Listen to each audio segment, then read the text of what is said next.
오늘 수요 성서 강해를 통하여서 우리의 구원자이신 그 하나님의 은혜로 풍성해지는 저와 여러분들 되어지기를 소망합니다.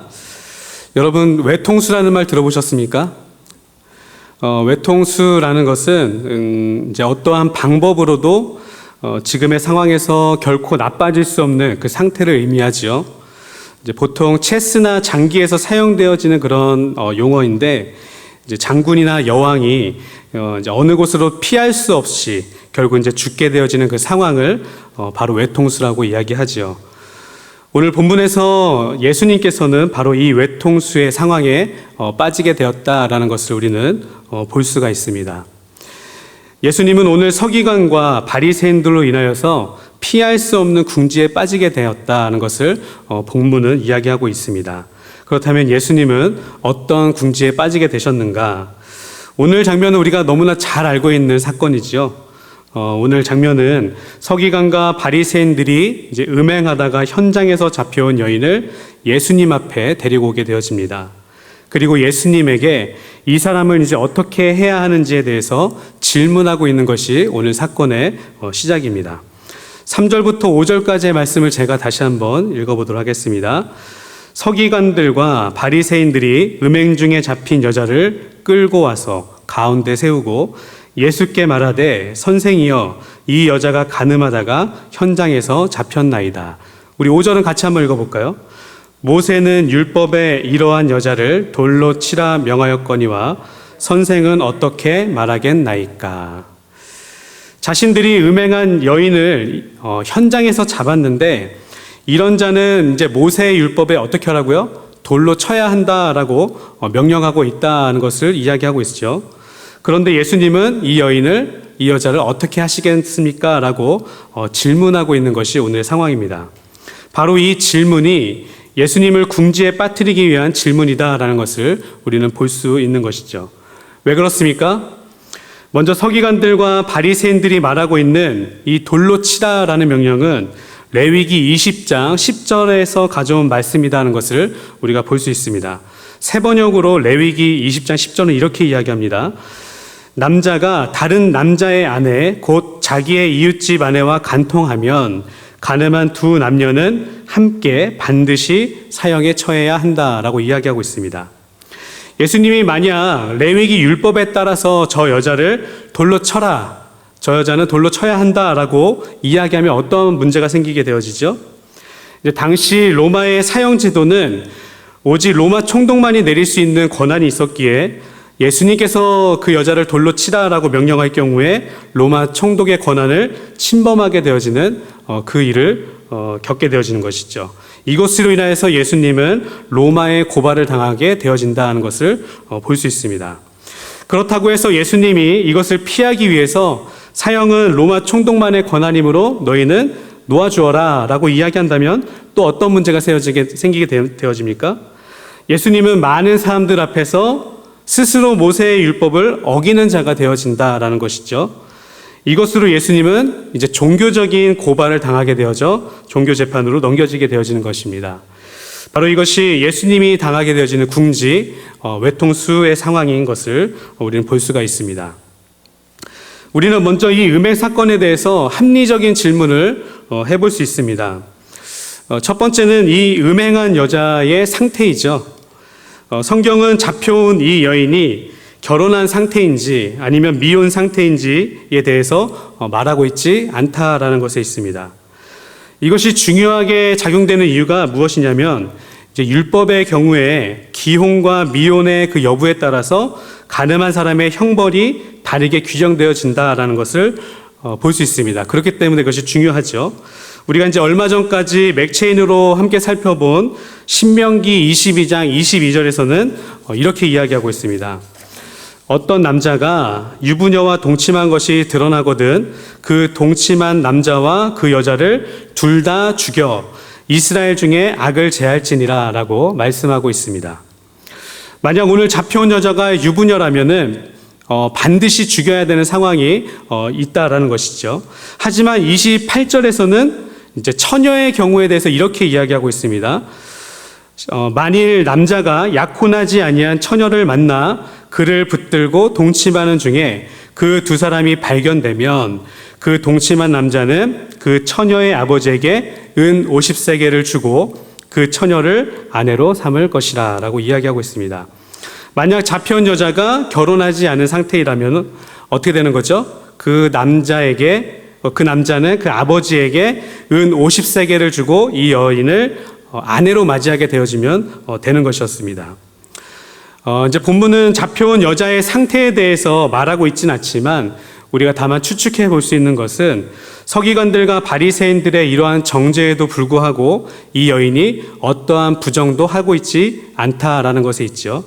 이것을 보게 되어지면 이 여자는 마땅히 돌에 맞아 죽어야 하는 상황일 것이다 라는 추측을 우리는 해볼 수 있습니다. 즉 이 여인은 결혼한 유부녀일 가능성이 높다라는 것을 우리는 볼 수 있는 것이죠. 두 번째 드는 의문은 바로 이것입니다. 서기관들과 바리새인들은 이 여자가 간음하다가 현장에서 잡혀온 현행범이다라고 이야기하고 있는데 예수님께 온 사람에게는 이제 간음한 남자는 없고 여자만 잡혀왔다라는 사실이죠. 우리는 여기서 또 한 번 두 가지 추측을 해볼 수가 있습니다. 첫 번째는 현장에서 간음한 남자는 도망갔을 것이다 라는 추측이고요. 또 다른 한 가지는 이 사라진 남자는 서기관들과 바리새인들과 아마도 친분이 있을 가능성이 높다라는 추측입니다.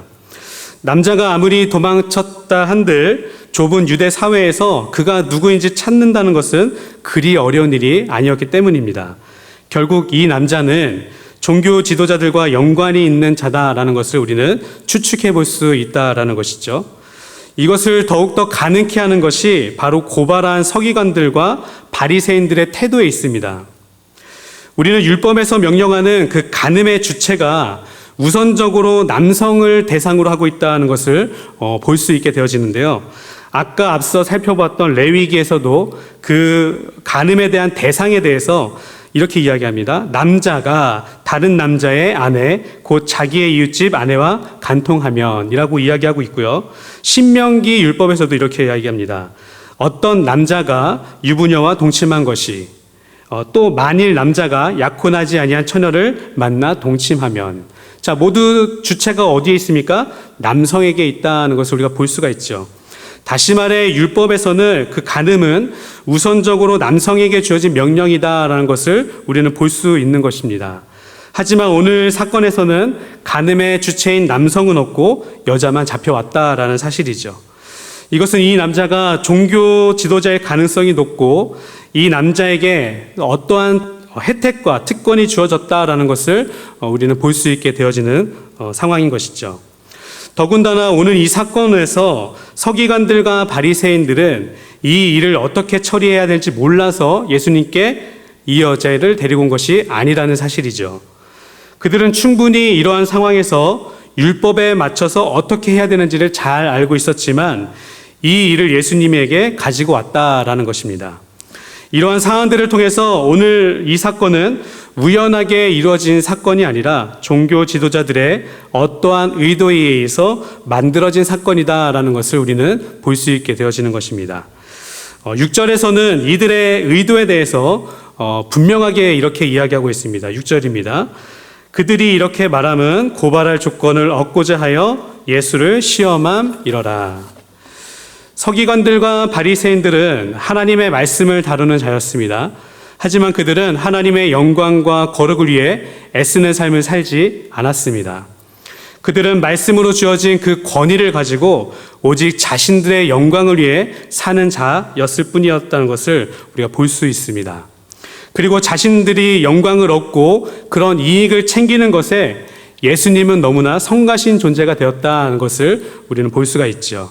그렇게 예수님을 궁지로 몰아서 처단하려고 했던 것이 바로 이 종교 지도자들의 의도였다는 것입니다.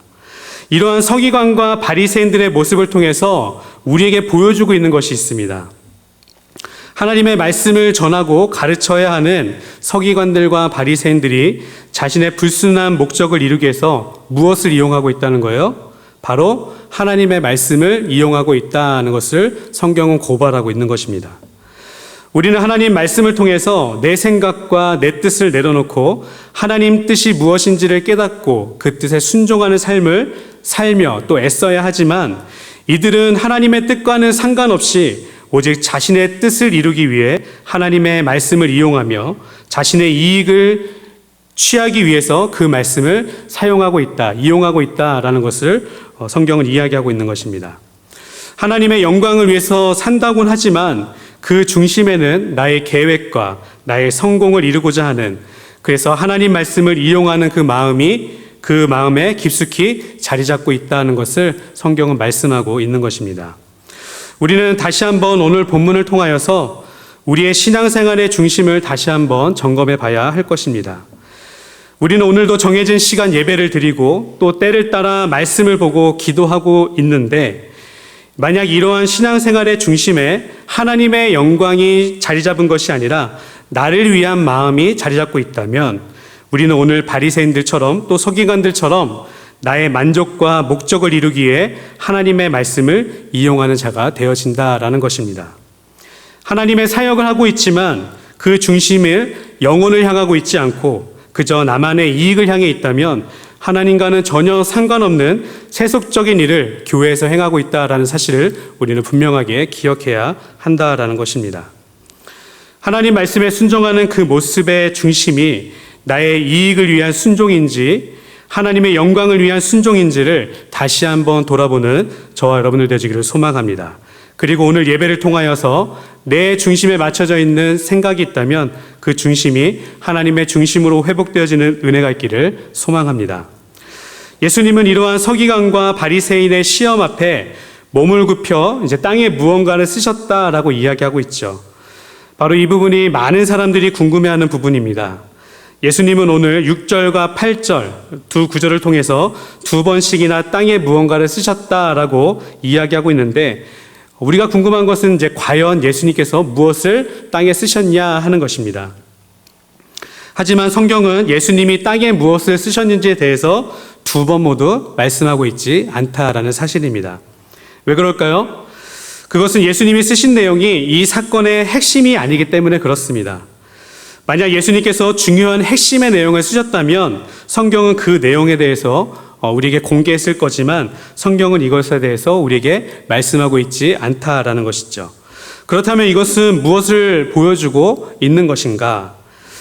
예수님의 이러한 모습은 우리에게 한 가지를 연상시키게 되어지는데, 그것은 바로 율법을 직접 쓰신 바로 하나님의 모습인 것입니다. 하나님께서는 출애굽 이후에 이스라엘 백성을 위해서 시내산에서 십계명을 주시게 되어지는데, 그 율법은 우리가 잘 알고 있다시피 하나님께서 직접 쓰신 율법이었습니다. 오늘 예수님께서도 땅에 두 번 쓰신 것과 같이 십계명 역시 하나님께서 두 번 적으셨다라는 공통점을 가지고 있습니다. 결국 성경은 예수님의 이러한 모습을 통하여서 바로 예수님이 하나님 되심을 보여주고 있는 것을 말씀하고 있는 것이죠. 서기관과 바리새인들은 하나님 말씀을 가지고 예수님을 시험하고 있지만 정작 말씀이 육신이 되어서 우리에게 오신 그 말씀의 본체이신 예수 그리스도에 대해서는 전혀 알지 못하고 있는 상황인 것을 보여주고 있는 것입니다. 예수님께서는 땅에 무언가 쓰시고 일어나셔서 이렇게 말씀하셨습니다. 너희 가운데서 죄가 없는 사람이 먼저 이 여자에게 돌을 던져라. 가장 먼저 예수님은 오늘 잡혀온 이 여자의 죄에 대해서 판결을 분명하게 하고 계신다는 것을 우리는 볼 수 있습니다. 어떻게요?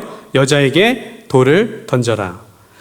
이 말씀은 율법을 근거로 시험하는 자들에게 똑같이 예수님이 이제 신명기 17장 7절의 말씀을 가지고 이야기하는 것임을 볼 수 있습니다. 신명기 17장 7절에서는 이렇게 이야기하고 있죠. 이런 자를 죽이기 위하여는 증인이 먼저 그에게 손을 댄 후에 뭇 백성이 손을 댈지니라.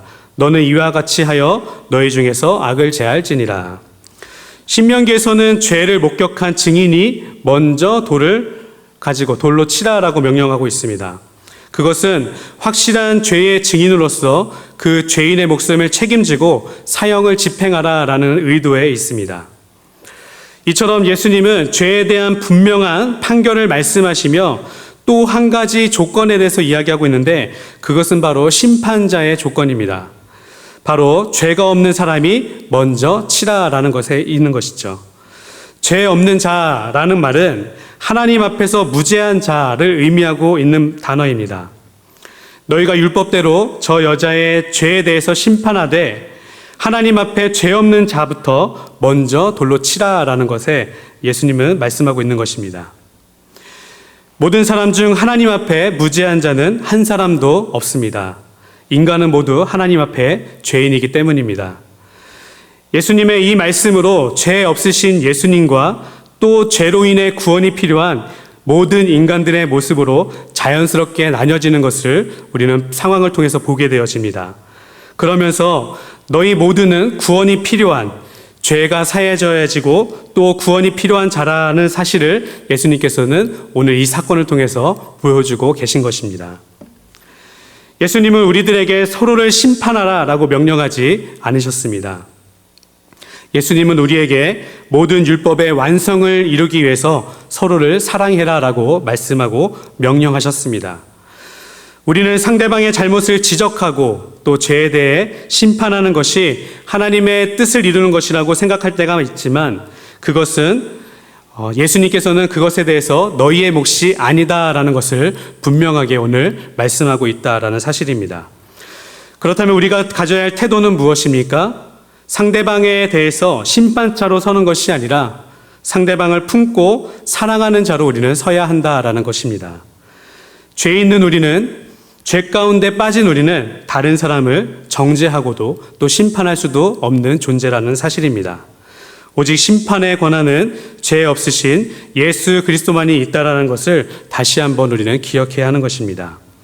그렇게 예수님의 말씀을 듣자 그렇게 정죄하고 고소했던 자들이 하나 둘씩 자리를 떠나게 되어진 것을 이야기하고 있습니다.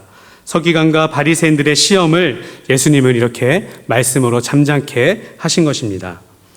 9절에서는 그들의 마음에 대해서 이렇게 이야기하고 있죠. 우리 9절을 한번 함께 읽어보도록 하겠습니다. 9절입니다.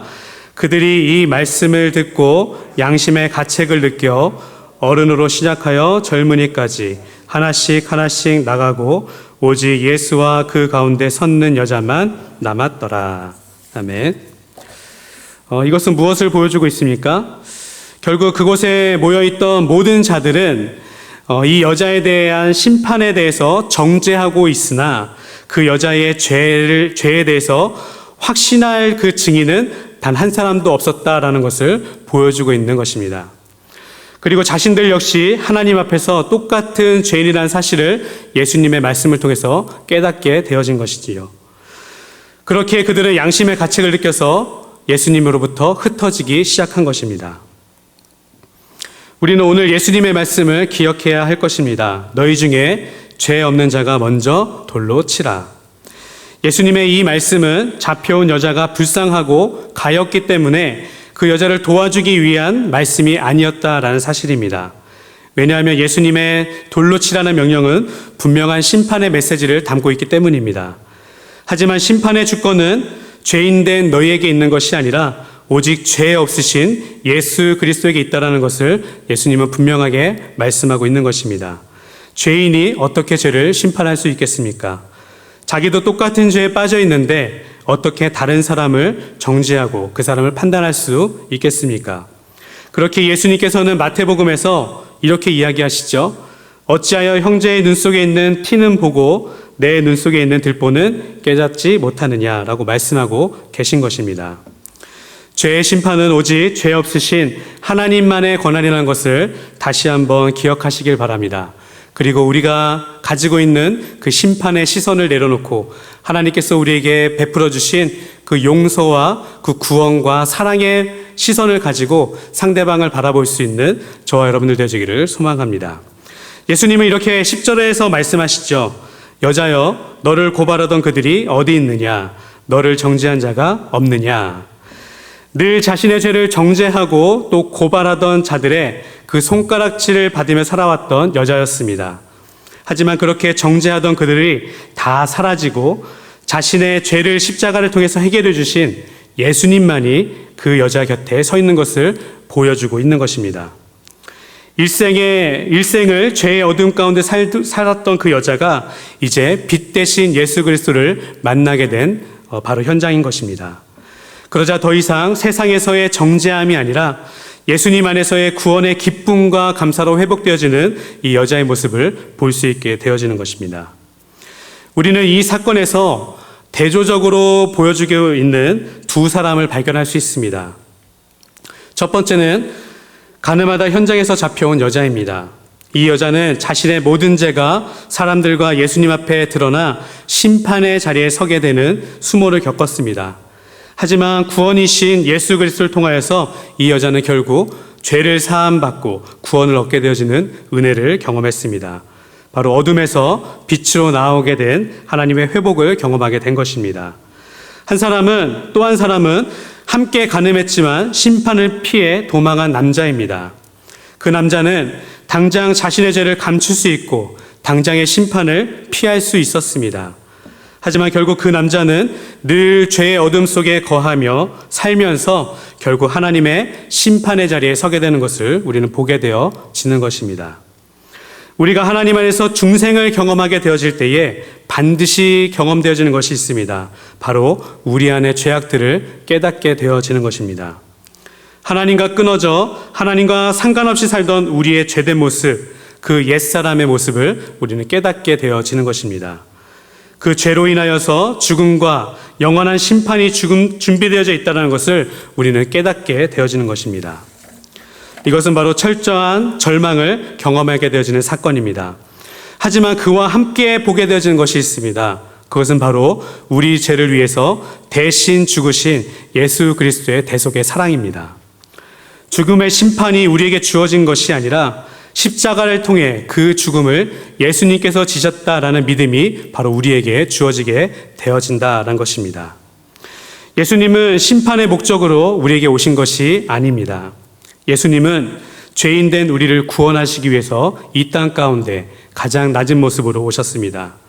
죄로 인해 어쩔 수 없이 죽음과 심판의 길로 가고 있는 우리를 위해서 우리를 구원의 길로 건지기 위해서 예수님께서는 우리에게 찾아와 주셨습니다. 그렇게 예수님이 오늘 본문 12절에서 이렇게 말씀하고 계십니다. 나는 세상의 빛이며 나를 따르는 자는 어둠에 다니지 않으며 생명의 빛을 얻으리라. 예수님은 죄로 인하여 어둠 가운데 있는 우리에게 빛으로 찾아와 주셨습니다. 우리는 이 빛으로 생명을 얻게 되었고 또 다시는 어둠 가운데 붙잡히지 않는 은혜를 얻게 되어졌습니다. 오늘 가늠한 이 여자가 예수님을 만나 모든 죄를 용서받은 것처럼 우리도 역시 예수 그리스도를 통하여서 우리의 모든 죄의 사함을 받았다는 사실을 깨닫고 또 그 은혜로 회복하는 저와 여러분들 되시기를 소망합니다. 오늘 2절에서는 이 사건의 시작을 이른 아침이라고 이야기하고 있죠. 여러분, 아침이 주는 상징이 무엇입니까? 아침은 빛이 비춰져서 더 이상 어둠이 머물러 있지 않는 상태, 어둠이 사라진 상태를 의미하고 있습니다. 우리 안에 비춰진 예수 그리스도의 생명의 빛을 늘 기억하며 살기를 소망합니다.